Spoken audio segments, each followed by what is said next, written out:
Good morning and welcome back to World Talks as we're going to discuss the Middle East. On October 7th, 2023, a Hamas terrorist attack on Israel killed close to 1,200 people. A further 251 persons were taken hostage. In response, Israel launched its war on Gaza, which has claimed the lives of over 41,000 civilians so far. Two-thirds of the victims were women and children. To take stock of what happened over the last 12 months, I am joined here this morning by Andrew Tettenborn, writer and academic. Good morning, Andrew. Delighted to have you with us. Thank you for joining us. Good morning. My pleasure. So, on the anniversary of the outbreak of the conflict in the Middle East, the UN Office for the Coordination of Humanitarian Affairs has called on the world leaders to bring an end to, quote, unrelenting tragedy. It will most likely be another futile appeal.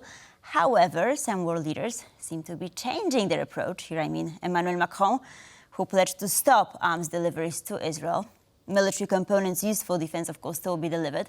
Now, why now? And is it France's response to Israel's attacks on Lebanon, a country with which France has close ties? I think it's rather more complicated than that. The problem is that a number of countries in Western Europe, notably the United Kingdom and also Olaf Scholz's government in Germany, are pulled both ways. Both countries have very large Islamic populations, and incidentally, that, of course, marks them off from the United States, where there are more Jews than Muslims. It's the other way around in the UK and Germany. In the case of Britain, we also have a government, some members of which instinctively actually support certainly Islamic forces against Israel. What does not help is that the United Kingdom's foreign minister, a man called David Lammy, is a very clever lawyer, but something of a holy fool and with very little sense of realpolitik. He views this very much as an exercise in the application of international law, which isn't really the approach that's wanted.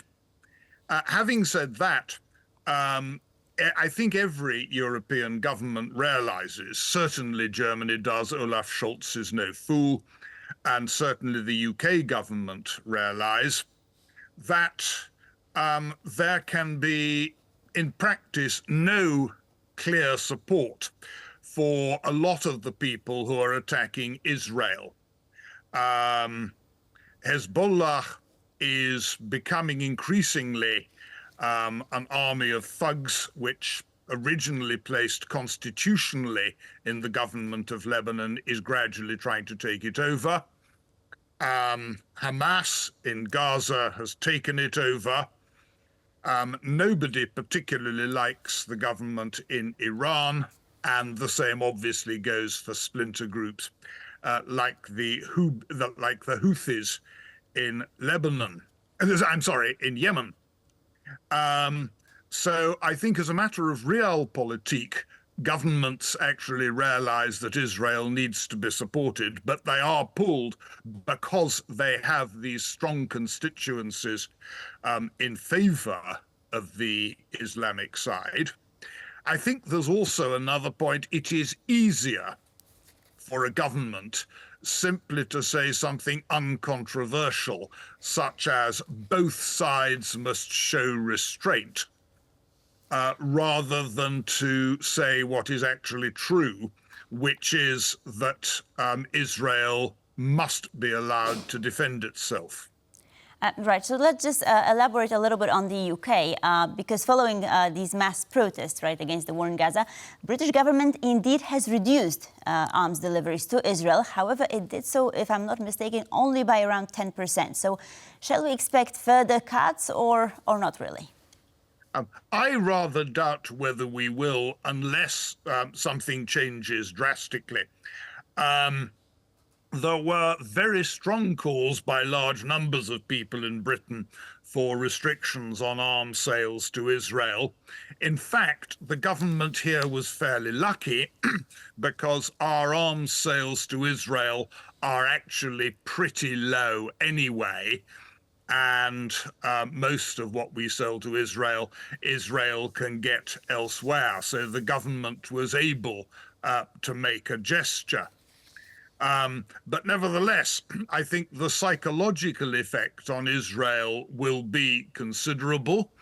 The problem is that increasingly European countries are, if you like, sitting on the fence rather than saying they support Israel, or at least Western European countries. It's very different, I think, in many Eastern European countries. But I think for the moment, Israel is likely to continue with the support of the United States and, as I say, of a number of countries in Eastern Europe. Andrew, but what about migration? Because the UK has reported that almost 1,000 illegal immigrants have crossed the English Channel into the country on Saturday. So this is unprecedented. And so I wanted to ask you about migration, right? The longer the crisis lasts, of course, Europe will have to deal with the consequences, especially, I mean, if you remember, Ursula von der Leyen some time ago went to Lebanon to also say that the EU will support the country because they have so many Syrian refugees. Right now, the Syrian refugees went back to Syria together with some Lebanese. So this is becoming a hot mess. So how do you think this will influence the migration situation in Europe, and should the EU try and do something? I'm not sure how much it will influence migration. Most of the migrants, I think, some come from Syria. Very large numbers, actually, of the migrants into Britain come from places like Albania, which is a slightly different problem. But there may be a slight increase if we have further attacks on Syria.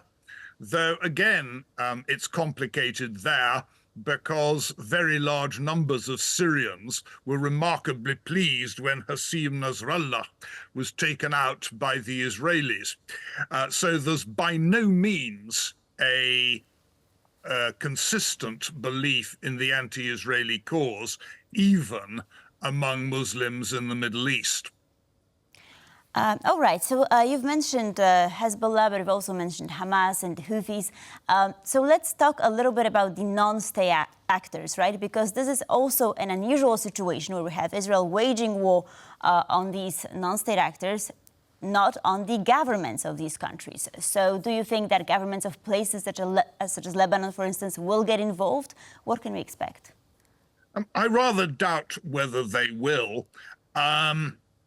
The last thing the government of Lebanon wants is an all-out war between Lebanon and Israel.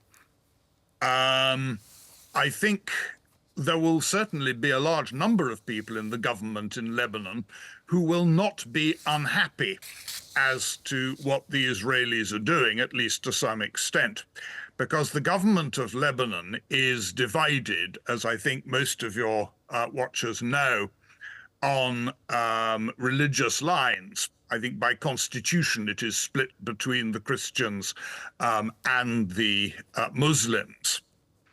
And there is not much love lost between them. And insofar as Israel does come in and take out the leaders of Hezbollah, that actually may be thought of, I think, by the government in Lebanon as removing a certain number of difficulties which they otherwise face. But at the same time, I guess all Lebanese will agree that sovereignty of their country is of primary importance. And of course, we have civilian deaths, right, accompanying these actions. But let me ask you about the money, because we've been talking about ideologies and the moral aspect of the whole thing. But sticking perhaps to Lebanon, we had some damage done to the infrastructure, not mentioning, of course, what has happened in Gaza. So my question is, who will pay for the reconstruction?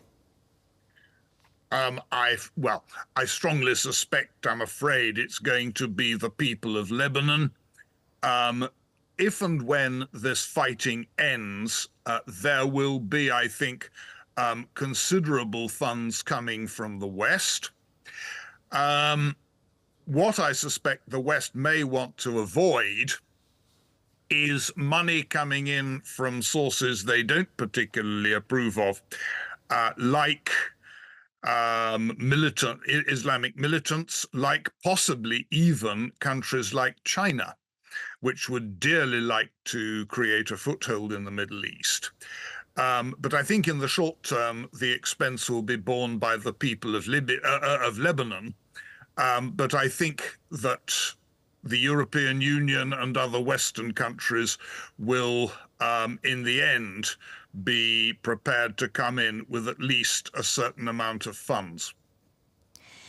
Right, Andrew, and just to sort of bring our discussion a little bit closer to our region, I wanted to ask you about the role of Russia as well, because a day before Iran has launched its attack on Israel, the latest one, Russian Prime Minister visited Tehran, right? So my question is, what is the role of Russia? How much do we know, of course, and how much can we suspect? I think Russia is concerned here to create devilment more than anything else in the West. Russia and Iran have forged a slightly unholy alliance, apart from, one important feature being, of course, that Iran is a very useful supplier of certain forms of military hardware. The chances that Russia will come into this war, I think, are extremely low. But Russia will always, of course, take advantage of any opportunity to sow dissension in the West and to show that it is prepared to talk to some of the countries the West does not like. So my last question is about Israel. I mean, Israel's internal politics, so to speak, because yesterday we've just found out that Hezbollah hit Haifa, which is a port city in Israel. 10 people were wounded. So now the Israelis also feel, I mean, they've been feeling threatened, but they, feel increasingly so. And the hostage deal is on hold. So my question is about Netanyahu. How long can he stay in power, and how much dissatisfied the Israeli society is with him? Well, that's a very interesting question. Ironically, I think this may even strengthen Netanyahu. If your country is attacked, and you see it being attacked in places like Haifa, it very much increases your resolve to do something about it. My understanding is that 70% or thereabouts of Israelis still support the war. And I think the Israeli population is very realist and realizes that unless Israel answers attacks on Haifa very, very decisively indeed, there will be severe problems for the state of Israel. So I think for the moment, Netanyahu is safe, but then a week is a long time in Middle Eastern politics. Right, and do you think that the Israeli response would be towards Lebanon, right? I mean, Hezbollah in Lebanon, or perhaps towards Iran, because this attack is still... Yes, go ahead. I think Israel will think at least 3 times before going into Iran. The last thing Israel wants is a war on 3 fronts. It may very well want to take out particular installations in Iran which, say, are supplying war material. But I very much doubt whether Israel will go into Iran full scale. But again, things may change. I think it's much more likely to concentrate on killing as many of the leaders of Hamas and Hezbollah as it can. Andrew Tettenborn, writer and academic, thank you so much for being with us this morning. Much appreciated. My pleasure. And thank you for watching World Talks. Please stay tuned for more here on TVP World, as well as tvpworld.com.